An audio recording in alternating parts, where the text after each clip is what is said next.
किसी गांव में एक बूढ़ा किसान अपनी पत्नी और 5 मूर्ख बेटों के साथ रहता था।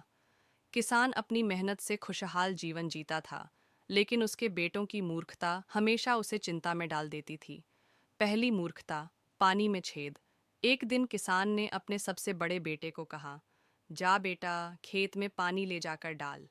वह एक टोकरा लेकर कुएं पर गया और उसमें पानी भरने की कोशिश करने लगा, लेकिन पानी टोकरे से बाहर निकल जाता।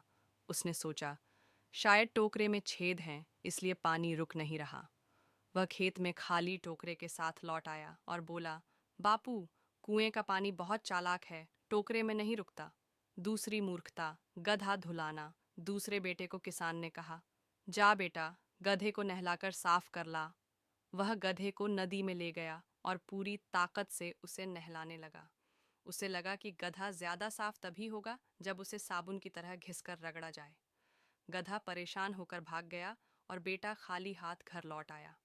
तीसरी मूर्खता, घर में उजाला लाना। तीसरे बेटे से किसान ने कहा, बेटा, घर के अंदर बहुत अंधेरा है, थोड़ा उजाला ले आ।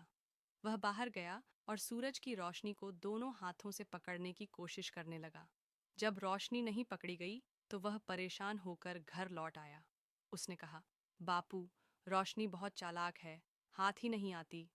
चौथी मूर्खता, गाय का बछड़ा निकालना। चौथे बेटे को किसान ने कहा, जा बेटा, गाय को चारा खिला और देख कि उसका बछड़ा कहाँ है। वह गया और गाय को चारा खिलाया। तभी उसने देखा कि गाय का पेट हिल रहा है। उसे लगा कि बछड़ा पेट में फंस गया है। वह दौड़कर घर आया और बोला, बापू, गाय ने बछड़े को निगल लिया। पांचवी मूर्खता, नदी पार करना। पांचवें बेटे को किसान ने कहा, जा बेटा, नदी पार करके अपने मामा के घर जा। वह नदी के किनारे पहुंचा और सोचा, अगर मैं नदी में चलूंगा तो भीग जाऊंगा। इसलिए उसने नदी का पानी अपनी पगड़ी में भर लिया और सिर पर रखकर नदी पार करने लगा। लेकिन नदी पार पहुंचते पहुंचते सारा पानी गिर गया। अंत में किसान की समझदारी, किसान अपनी मूर्ख संतानों की हरकतों से परेशान हो गया। एक दिन उसने सबको बुलाकर समझाया, बेटा, काम करने से पहले दिमाग लगाओ, बिना सोचे समझे कुछ भी करने से मेहनत बेकार जाती है। धीरे धीरे किसान की सीख से पांचों भाई समझदार बन गए और मेहनत से गांव का नाम रोशन किया।